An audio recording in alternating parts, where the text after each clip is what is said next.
when you were growing up, did you ever experience the type of kids that got whatever they wanted from their parents without ever having to work for it? What about those cliques of kids that whenever they didn't get what they wanted, they made a big deal about it until that you bent to their will? These types of people grow up to be those that are non-resilient members of society. They're immature and they cannot tolerate when they don't get their way.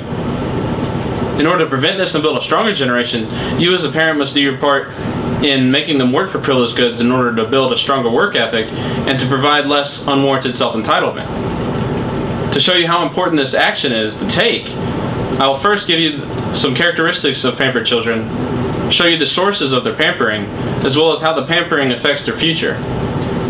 First, I will begin by helping you understand and recognize just what a pampered child really is. B.J. McIntosh, in his 1989 journal article titled Spoiled Child Syndrome, states that a spoiled child is one that, quote, displays a lack of consideration for others, demand to have their own way, has difficulty delaying gratification, and showed temper outbursts. Their behavior is intrusive, obstructive, and manipulative. This means that children that are pampered don't learn how to respect others quite as well as the other children do. If they do not learn how to deal with failure and not having their way, they will continue to throw tantrums, such as when they don't get to play with their toy.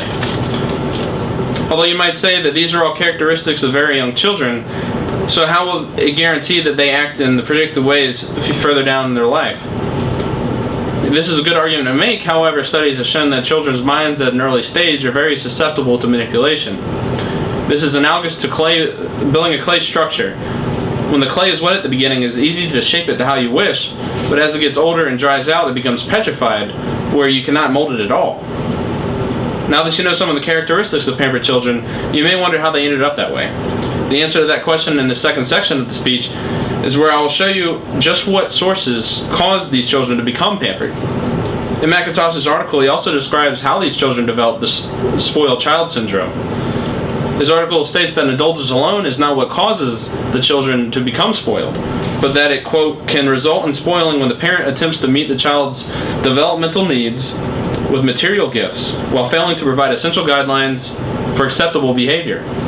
If your child is going through a learning experience and you simply give them a toy to make them happy or to make them go away, they aren't going to learn why what happened to them was bad. Maggie Mayman, in her 2005 book titled Pampered Child Syndrome, How to Recognize It, How to Manage It, and How to Avoid It, a guide for parents and professionals, provides an alternative view to why children become pampered. This alternative view describes the source as being one that is not composed of material gifts. And, quote, today's parents who are generally more involved with their kids' lives than previous generations cannot stand to see their children uncomfortable in any way, so they intervene. Sometimes a child can become pampered when they don't learn how to deal with discomfort when their parents step in to save the day every time. This causes the child not to learn how to overcome challenges, which is something that builds character and makes one resilient. Now that you know how to identify a pampered child and how they became that way, I bet you're wondering how all of this will affect the children later on in life. I will now tell you just how spoiling can affect the future of a child and what it means for the generation that they are composed of. McIntyre's article that I mentioned earlier also gives examples of what to expect from a spoiled child's future. He states that, quotes, because of the failure of parents to teach the child age-appropriate limits, the child remains self-centered and immature, unable to delay gratification or to tolerate not having his or her way. If an entire generation of people have these characteristics, then its bonds would be weak due to them being immature towards one another and to not show each other respect. And although teaching your children how to deal with these consequences and being strict are great for making them resilient, doing so incorrectly can also hurt the children. Jahangir Khan Achaksai, from his 2011 article titled Causes and Effects of Runaway Children Crisis, Evidence from Balochistan, talks about one of the biggest consequences of harsh punishment, runaway children. He states, quote, there's a positive relationship between the runaway children, poor performance, and harsh treatment.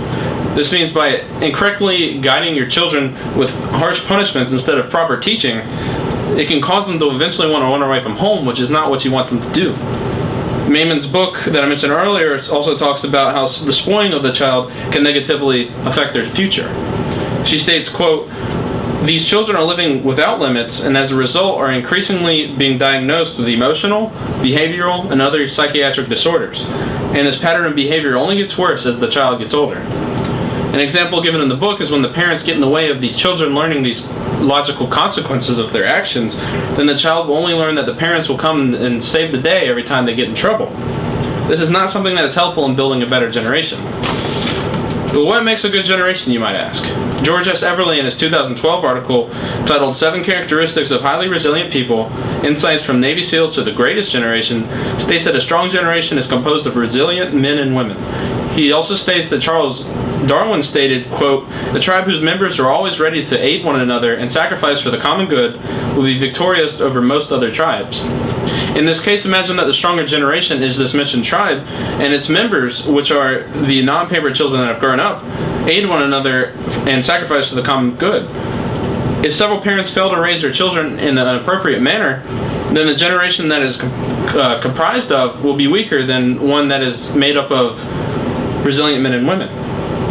Teter Bock et al. In their 2005 article titled Socialization and Development of the Work Ethic Among Adolescents and Young Adults states that the research found a correlation between disciplined upbringing and strong work ethic. In order to ensure our future as a species, we must ensure that the following generations are strong. And in order to ensure this strong generation, you as parents must do your part by raising your children in a way that does not lead to them being pampered. This means that you must make them work for privileged goods in order to build a strong work ethic and have less unwarranted self-entitlement. And you mustn't step in to save the day every time that they are having a bad one. Thank you.